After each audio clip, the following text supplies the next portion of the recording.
Joining us right now on the phone, we've got somebody who is in attendance, a colonel in the U.S. Army Reserve, a member of Congress from the great state of Ohio. We're talking to Brad Wenstrap, who's also a doctor. Tell us about how you were, given your background, Congressman, able to administer some aid to Steve Scalise. Well, once the shooting stopped, I left from my position behind a building where I could keep an eye on him. Ran out there with Senator Flake and began putting pressure on him, on the wound, and checking him out, and doing what you call a sweep, checking for any other wounds.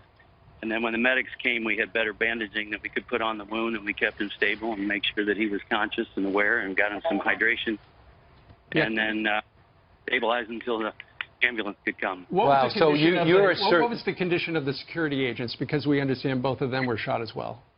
Yeah, I couldn't tell you at this point because I stayed with Steve. I did see that there were others being tended to, and did have injuries and some blood.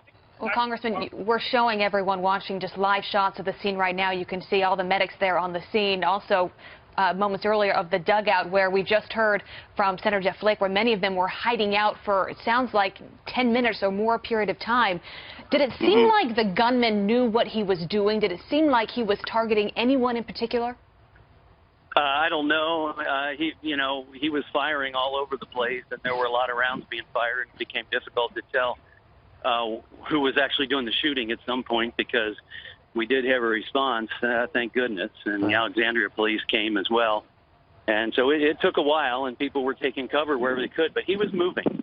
He was an active shooter, and he moved from one position to another where he had protection, and went from behind the dugout to behind a building, and then at the end he came out with a pistol. So he must have run out of some of his ammunition on his rifle and used his pistol, and then the police closed down on him.